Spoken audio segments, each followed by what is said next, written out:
Alright, good evening folks, it's Enforcer Matt, and welcome back to another Short War video, and today we're receiving very big news coming out of Ukraine that France has committed to sending instructors to the front line of the Ukrainian battlefield to help assist in training new Ukrainian soldiers to fight the war more efficiently, and that's a very big escalation. We're also hearing, by the way, that Egyptian soldiers and also Israeli soldiers apparently got into a firefight, and they've apparently caused some casualties between those two forces, and we've also gotten word that North Korea launched a missile toward the territory of Japan, and there are some suspicions that is a failed satellite launch, and we have all the details on that as well. But let's go ahead and jump right into our first article of the day, which goes to Fightux News. And in this article, we can see that France is now saying that they will deploy instructors in Ukraine to train Ukrainian military personnel, says the commander-in-chief of the Ukrainian Armed Forces. And he says right here in the quote that he welcomes France's initiative to send instructors to Ukraine to train the personnel.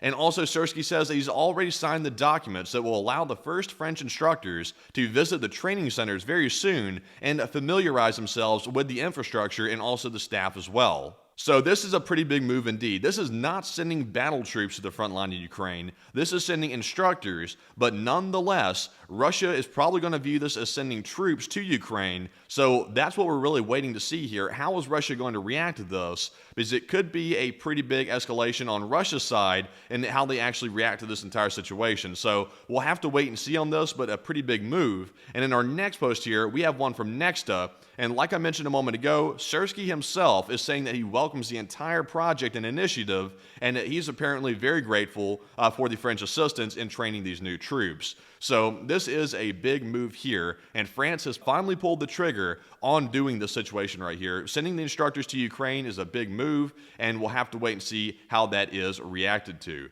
But with that, we're moving into our next article here, and this one goes to Nexta as well. And in addition to the French troops being sent to Ukraine, we're also seeing here that NATO is once again discussing the possibility of closing the sky over western Ukraine with anti-aircraft systems, says Bild, which is a German newspaper. And in addition to that, some members of the alliance are discussing the deployment of instructors on Ukrainian territory to train the AFU. And as we know right now, that has already been decided on. The French is going to do that. And also we're seeing here that countries such as Estonia, the UK, Poland, Canada, Lithuania, and France, and also the UK, are in favor of expanding aid, and opposed are the United States and Germany. So right now, we're seeing a pretty large chunk of NATO countries start supporting the expanding of aid and also the lifting of restrictions on that aid to be able to be used on Russian territory. But right now, only Germany and the United States are still holding this up. So we're going to see if those countries budge on it whatsoever, but it seems like the US and Germany are pretty stuck in their mindset here,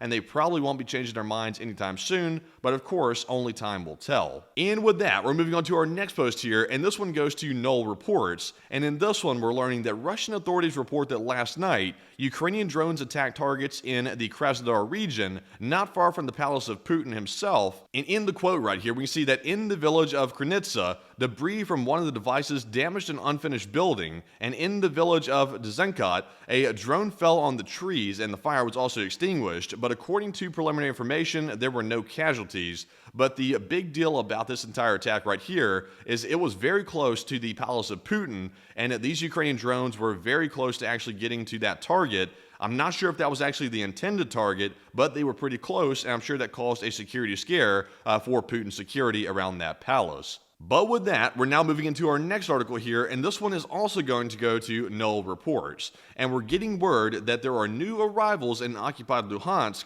and apparently these new arrivals are ATACMS missiles launched from Ukraine. So we have some footage here of this, so let's go ahead and take a look and see what we can tell. So as you can see, a very sizable explosion right here in the distance from these ATACMS missiles, and something is on fire pretty large out there. We're not exactly sure what it is, but we do have some suspicions about it. And down here in the replies from Null's reports, we can see that it's a very solid fire, as he says right here. You can see a close-up picture of it, very large, and something is very flammable out in the distance. It looks like air defense didn't work either, as noted by this post. And also, we can see down here that the suspects it could be the Luhansk airfield area that was hit. and there are some more speculation that it could be the higher aviation school in occupied Luhansk that was ultimately destroyed. But whatever the case is, certainly the Ukrainians are using those ATACMS missiles pretty much every day at this point and launching pretty massive attacks on the Russian-occupied territories and also Crimea as well, and it looks like they're dishing out some pretty severe damage. But with that, we're jumping into our next post here, and this one goes to Disclosed TV. And switching gears just a little bit away from our Ukraine news, we have some pretty big news coming out of the Middle East, and we're learning that this morning, Israeli and Egyptian forces apparently exchanged fire near the Rafah border crossing, and at least one Egyptian soldier was killed, according to the J-Post. So it goes without saying that this is a very big escalation right here. The Egyptians and Israelis typically are not fighting with each other right now, but now there's been a firefight that broke out between these soldiers. We have very little detail about it, and we do know for a fact that the Israeli government has been trying to censor information coming out about this situation, but we're getting word of simply more casualties than just one Egyptian soldier. And in our next post here from War Intel, we hear from Egyptian sources that the Egyptian soldier was apparently killed by an Israeli sniper before he started shooting. So we're getting word that apparently an Israeli sniper might have started this entire incident by picking off one of the Egyptian soldiers, and that's what caused the firefight to break out. But of course, that is preliminary information. Take it with a grain of salt. There could be some issues in the reporting, so we'll just have to wait and see. But moving on to our next post here, we now have one from War Intel once again, and we are getting word that the death toll of the Egyptian soldiers has apparently risen to at least 4, with once again the Egyptian sources claiming that the Israeli force opened fire first, and it says right here that a serious escalation is now on standby. So I'm not sure exactly how the Egyptian government is going to respond to this. I'm not sure if they're going to overlook it or not. I'm honestly not too familiar with how the Egyptian government responds to things like this, so I'm going to have to declare ignorant somewhat on the topic. But to anyone else, this would be pretty much an act of war, and there has to be a pretty good explanation for why the Israeli soldier decided to pick off one of the Egyptian soldiers at this point, because that's a pretty big move to make, and unless there was a justification for it, that will lead to some pretty unfortunate results diplomatically. But that is the big events happening right now in the Middle East, so it's popping off not only in Ukraine and also between Russia, but also between Egypt and Israel, and also we are hearing of some escalations in the Asian region. Of course, there is the China-Taiwan situation which is ongoing, but we now have a post from Insider Paper that tells us there's even yet another escalation happening between Japan and North Korea. And in this post, we can see that Japan has issued a J alert following a missile launch from the North Korean side, and apparently residents have been told to take shelter immediately, and this was reported on a couple hours ago, and it was apparently a pretty big scare because all the residents were told to go basically to all their shelters due to this missile being launched from North Korea. So once again, North Korea is back to their old provoking ways. We're not exactly sure what the exact details are on this situation, but we do have some video in our next post here from War Intel, and we have video of an explosion seen in the sky after Japan issued that J alert due to the projectile launch from North Korea. So let's go ahead and take a look at this video and see what we can tell in the sky. So right here you can see a pretty big fireball happening right up here in the sky, allegedly where that missile was launched. I can't tell if it was shot down or simply exploded or was detonated somehow remotely, but certainly there is debris happening right here in the sky, allegedly from that North Korean missile. So we actually have it on video this time, not just reports of it, and that is pretty interesting to see. But moving on to our next post here, we get an idea of exactly what it was that actually occurred, and this is also a post from War Intel.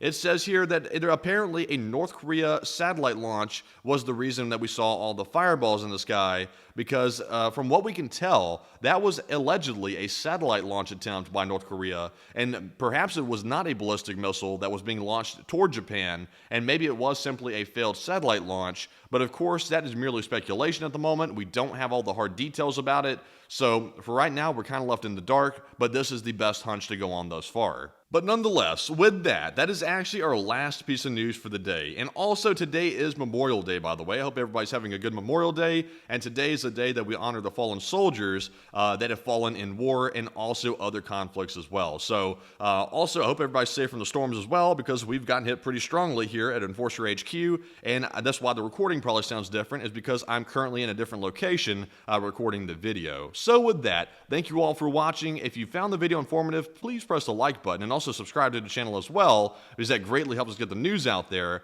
And also, if you want to support the channel, you can do so financially on our Patreon page, and the link is in the description below for that, where you can sign up and help support the channel on a monthly basis, which is a very big help. So with that, thank you all for watching, and we'll see you all tomorrow night at 10 p.m. Eastern, and bye-bye for now.